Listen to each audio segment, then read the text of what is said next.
The Samsung Galaxy Z Fold 8 and Z Fold 8 Ultra are here. I've had some early hands-on time, and here's everything you need to know. Now, for the first time, we have two new foldables, and the naming might be slightly confusing, so let me break everything down. So, the successor to the Z Fold 7 from last year we'd assume would be called the Z Fold 8, but Samsung are calling this the Z Fold 8 Ultra.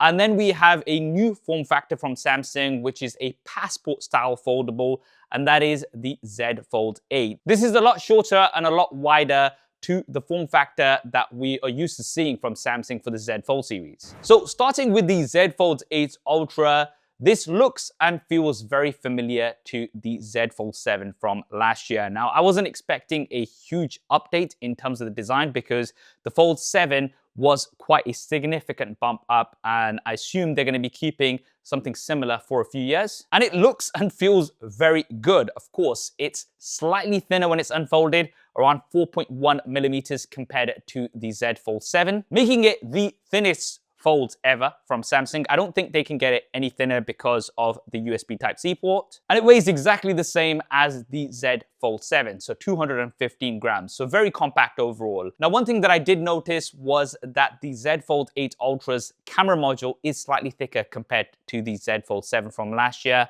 Now, this is likely because of the camera improvements, which we'll be talking about a little bit later. We still have an IP48 water and dust resistant rating. We've got three colors: violet shadow, which is the flagship, a cream, as well as a graphite. Now, there is one more color available exclusively from Samsung, and that is the green shadow, which I will link in the description below, as well as my exclusive code and link that will give you 5% off the purchase price of a Fold 8 or Fold 8 Ultra in the UK. And this can be stacked with other Samsung offers. Now, one other change that we have on the design of the Z Fold 8 Ultra is a new easy open and close mechanism. And we've got a redesigned hinge with magnet optimization. There is also a 20% wider gap between the two sides of the fold. So when you are opening it, it is definitely a lot easier compared to the Z Fold 7. Samsung also have a new Flex titanium technology, which is incorporated in the Z Fold 8 Ultra. And there's a titanium plate with a flexible structure, and that supports the display from the bottom, making it flatter. The main display is also anti-reflective. This is something we don't have on the cover display, I'm not sure why. And the crease is significantly reduced, as you can see from this side-by-side comparison. Now, is the crease as minimal as the Oppo Find N6? I'm gonna have to compare these side-by-side once the Z Fold 8 Ultra is in the house. So be sure to subscribe and hit that bell icon so you can see it first. The front is also supposed to be more durable with Corning Gorilla Glass Ceramic 3. Now let's talk about the Z Fold 8. Now this comes in lighter at around 201 grams, making it the lightest Galaxy Z Fold yet. Unfolded, it's slightly thicker, around 4.5 millimeters, but it still feels very compact. It's slightly wider than a regular smartphone, as you can see here side by side with the S26 Ultra. It has the same IP48 water and dust resistance rating, and it comes in three colors: a lavender, a cream, and a graphite. Once again, there is an exclusive pistachio color available from Samsung, which I will leave linked down below. We also have Gorilla Glass Ceramic 3 on the cover with an anti-reflective main display similar to the Z Fold 8 Ultra. Now, when it comes to the hinge mechanism, although both felt very sturdy, one of the things that I did notice was that the Z Fold 8 does not have flex mode. What is flex mode? Well, on previous Galaxy devices and the Z Fold 8 Ultra, you can keep it open halfway. So if you want to watch a video and maybe have your controls at the bottom, you're able to do that, almost like a bit of a kickstand. On the Z Fold 8, I tried this and eventually it just fell flat. So the hinge mechanism is definitely different. And I don't know if this is because it's a much wider display on the main. Now let's talk about these displays. So the Fold 8 Ultra once again feels very familiar. The cover display looks pretty much the same. 6.5 inches, 21:9 aspect ratio. However, the brightness has been increased across the board to 3000 nits, up from 2600 nits that we had on the Fold 7. The main display, 8 inches with that reduced crease and this anti-reflectiveness, which I really like, and I wish it was also on the cover display. Now with the Fold 8, things are quite interesting and very different. So although we have 3000 nits across the board, both the cover and the main display, the cover display is around 5.5 inches and it has an interesting 10:16 aspect ratio. Now, this is a lot shorter, but a lot wider compared to a regular smartphone. And once again, here you can see it compared to the S26 Ultra.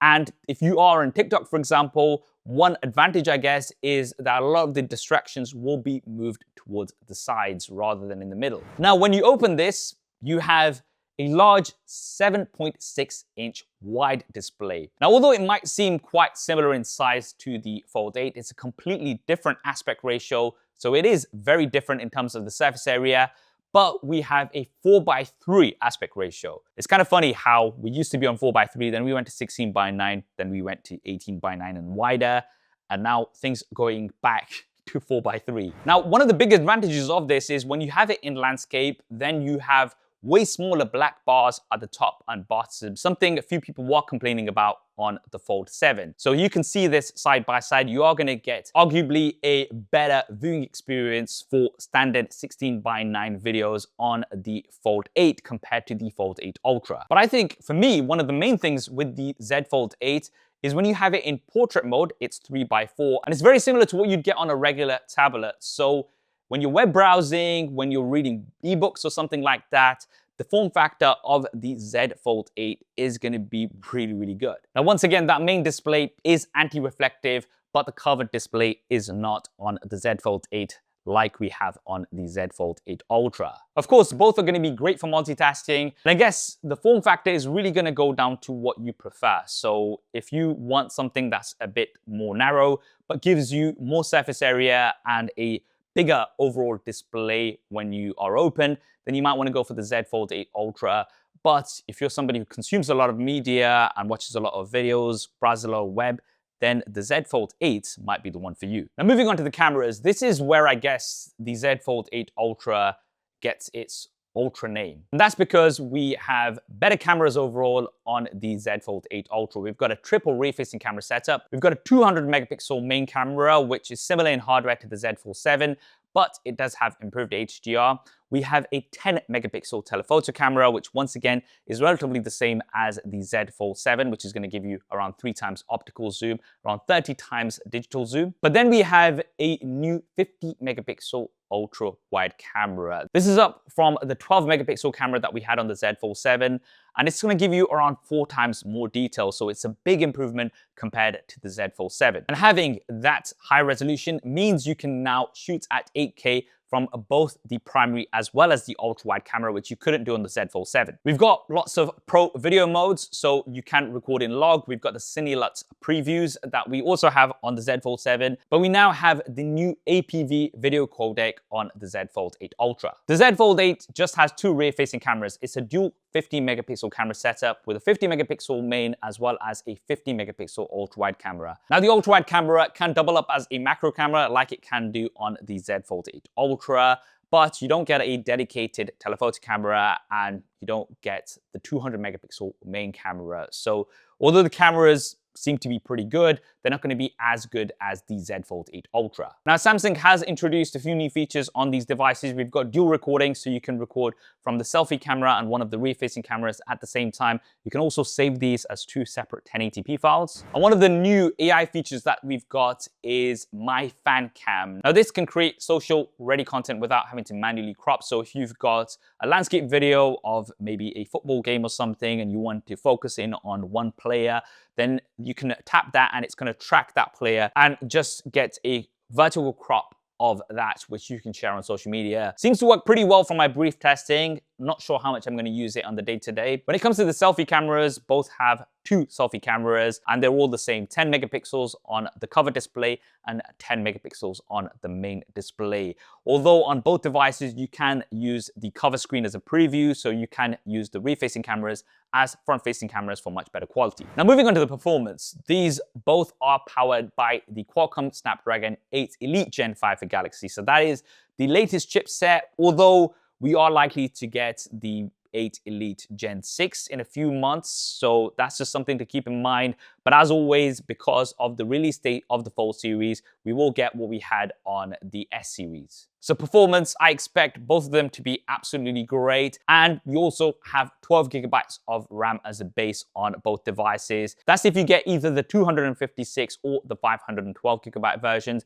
But if you go for the 1 terabyte versions on either of these devices, then you will get 16 gigabytes of RAM, which will be amazing for multitasking. Now for software, both devices will be coming with Android 17 out of the box with One UI 9. And Samsung, as always, has promised 7 years of security updates and 7 generations of OS upgrades, which is amazing. And both devices come with Gemini and Galaxy AI. Now I've covered a lot of AI features in many videos previously. All of these features are here on the Z Fold 8 and Z Fold 8 Ultra. But I have been told that some of the new advanced automation features, which are currently available in the US and Korea, will also be coming to the UK. These are not going to be at launch in the UK, so I've not been able to test these out. But essentially, you'll be able to action things directly from screen without any app switching. So you can order an Uber just by asking your device to do that for you, and it's going to go in, get an Uber for you, and then show you the options, and you can then book. So you can just say, hey, book me an Uber home, and it's just going to make that whole process a lot easier. Once again, this is something that I'm going to have to test when it is available. We've also got notebooks in Gemini, and as far as I understand, the way this works is if you're in a meeting and you have lots of different notes and photos and recordings, it's going to be able to combine all of these into infographics and meeting notes. Now, one of the things that would have been ideal in this situation is if you've got some drawings and things like that, to put those into this. And what would have made those drawings a lot easier is an S Pen, of course. But unfortunately, the Z Fold 8 and Z Fold 8 Ultra do not have support for an S Pen. We had support for S Pens on the Z Fold 6, and the Z Fold 7 eliminated this, and this has not come back on the Z Fold 8 series, which I was really hoping for. Now, granted, because of how thin the device is, you can't have a digitizer in there. But we've seen the competition like the Honor Magic V6 and the Oppo Find N6, which have pen support, not only on the main display, but also on the cover display with Bluetooth as well. And this is something that I would have liked on the Z Fold 8 series. I mean, even if there wasn't a digitizer, the others have managed to do it, and it still works relatively well. So I would have liked to have that option, but it's not here. I'm sure a lot of people will be disappointed about this. Now, one area a lot of people are going to be happy about is that Samsung is finally including silicon carbon batteries. I feel like I've been ranting about this for many years, and it looks like Samsung is finally on board with the competition.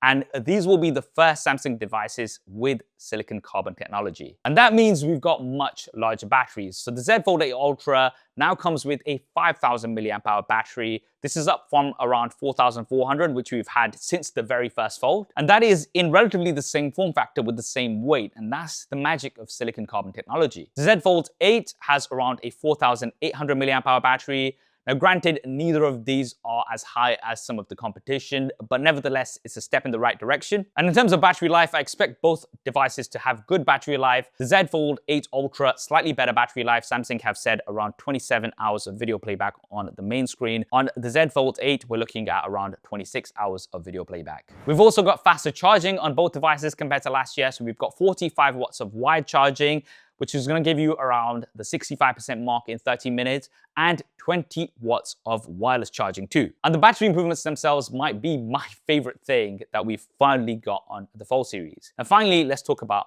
the price. So as you guys know, there has been a storage and RAM crisis, so we were expecting increased prices across the board. And unfortunately, that is also the case with the Z Fold 8 Ultra, which is starting at £100 more in the UK compared to the Z Fold 7 from last year. So £1,900 compared to the £1,800 that the Z Fold 7 started at. The Z Fold 8, on the other hand, is going to be starting slightly lower than both the Z Fold 7 and the Z Fold 8 Ultra, and that's going to be coming in at £1,700. So £100 less compared to the Z Fold 7 and £200 less compared to the Z Fold 8 Ultra. Now that is because it's a smaller form factor and comes with 2 cameras. So let me know what you guys think of the prices. Of course, you can use my exclusive affiliate link and code to get 5% off the purchase price in the UK for a limited time. And this can be stacked with other Samsung discounts. So check out the details in the description.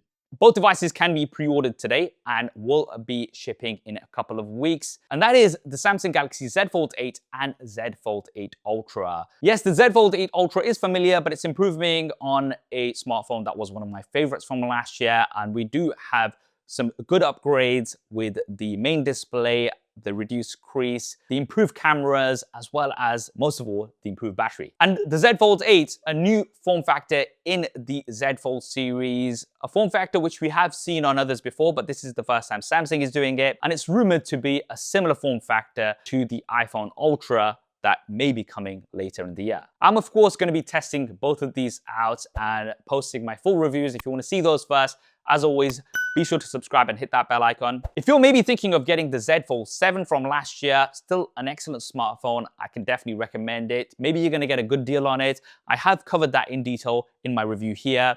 Maybe you're looking for a slab phone, the S26 Ultra. Once again, I've covered that in detail in this video here. I hope you enjoyed this video and found it useful. If you did, then do smash that like button for me. Thanks for watching. This is Saf on SuperSaf TV, and I'll see you next time.